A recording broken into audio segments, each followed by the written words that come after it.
और चलिए अब बढ़ते आगे। रूस और यूक्रेन के बीच युद्ध के 6 महीने पूरे हो चुके हैं, लेकिन युद्ध थमने का नाम नहीं ले रहा। रूस लगातार हमले तेज करता जा रहा है। रूस ने यूक्रेन के दनीप्रोपेट्रोव्स्क इलाके में रेलवे स्टेशन को निशाना बनाकर मिसाइल से हमला किया और इस हमले में 22 लोगों की मौत की खबर है, जबकि 50 लोग घायल बताए जा रहे हैं।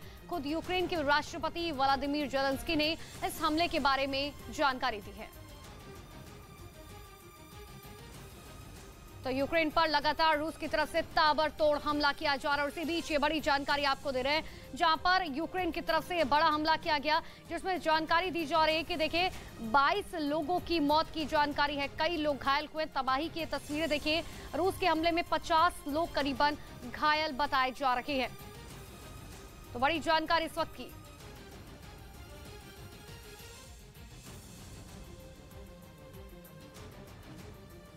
सीरिया में ईरान और अमेरिका के बीच जंग तेज होती दिख रही है। अमेरिकी फौज के एक हमले में ईरान के समर्थन वाले लड़ाकों के ठिकाने पर बड़े नुकसान की खबर है। अमेरिकी सेना की तरफ से बताया गया कि हमला खुद अमेरिका के राष्ट्रपति बाइडेन के इशारे पर किया गया था, जिस पर हर पल नजर रखी जा रही थी।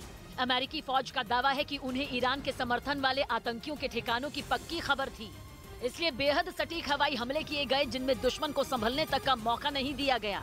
अभी तक हमलों में हुए नुकसान और हताहत होने वाले लोगों की गिनती से जुड़े कोई आंकड़े तो नहीं, लेकिन अमेरिका ने बड़ा दावा किया। अमेरिका का दावा है कि यह हमला न केवल बड़ा था, बल्कि ईरान के समर्थन वाले आतंकियों की जड़ें हिलाने वाला था। अमेरिका का यह भी दावा है कि यह हमला अमेरिका के जवानों की सुरक्षा के लिए बेहद जरूरी था।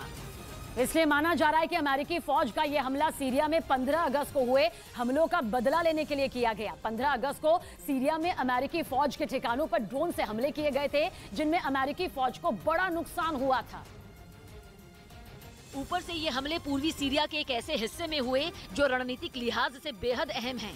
सीरिया की पूर्वी सीमा इराक से लगती है, जहाँ तेल का बहुत बड़ा भंडार माना जाता है। ऊपर से 15 अगस्त को हुए हमले की वजह से सीरिया में अमेरिका का पूरा मिशन खतरे में पड़ गया था। इसलिए ये तो तय था कि अमेरिका की सेना चुप नहीं बैठेगी, बल्कि जवाबी हमला इतनी जल्दी और इतना जोरदार होगा जिसका अंदाजा किसी को नहीं था। हालांकि अमेरिका की फौज के हवाई हमलों को भी तनाव का अंत नहीं माना जा रहा, बल्कि ये तो एक भीषण जंग की शुरुआत साबित हो सकती है।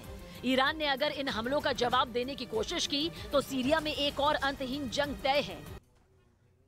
और इसी बीच एक बड़ी खबर आपको अमेरिका से बता दें, जहां पर अमेरिका में फायरिंग की खबर मिल रही है, जहां 2 लोगों की मौत हो गई। बड़ी जानकारी इस वक्त की आपको दे रहे हैं, जहां पर अमेरिका में फायरिंग की एक बार फिर से खबर।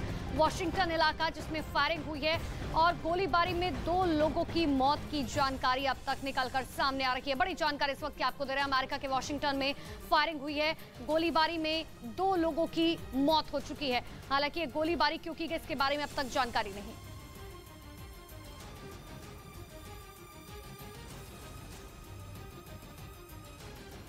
टिकटॉक स्टार और बीजेपी की नेता सोनाली फोगाट के घर वालों ने उनकी मौत की सीबीआई जांच करवाने की मांग उठा दी। 2 दिन पहले यानी 22 अगस्त को गोवा में सोनाली के दिल का दौरा पड़ने की वजह से मौत हो गई थी, लेकिन घर वालों ने उनकी मौत पर सवाल उठा दिया।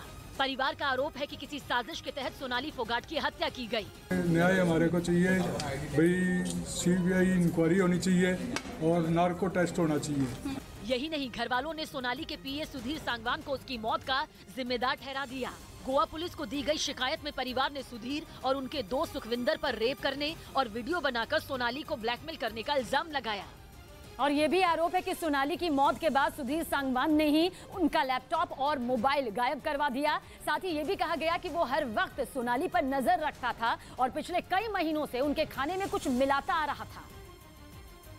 क्योंकि घर वालों का दावा है कि 22 अगस्त को जब उनकी बात सोनाली से हुई थी तो उन्होंने खाने में किसी चीज के मिलाने का जिक्र किया था। बाद में उसी शाम को उनकी तबीयत अचानक खराब हुई और फिर अस्पताल में उनकी मौत हो गई। इसके बाद ये बात सामने आई कि वो शूटिंग के सिलसिले में गोवा गई थी, लेकिन परिवार वालों का कहना है कि उन्हें उनके गोवा जाने की जानकारी ही नहीं थी। गोवा का एकदम अचानक कोई कार्यक्रम बना, हमें इसके बारे में कोई जानकारी नहीं थी।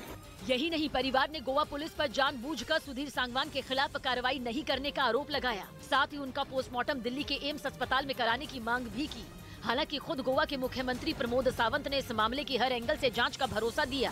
गोवा पुलिस उसके हरियाणा की जो केस हुई है उसके बारे में सीरियसली देख रहे हैं। डीजीपी खुद मॉनिटर कर रहे हैं। वहीं गोवा पुलिस ने भी इस मामले में सोनाली फोगाट से जुड़े लोगों के बयान दर्ज करने का भरोसा दिया। ज्ञानव्यापी मामले पर 12 सितंबर को फैसला आएगा।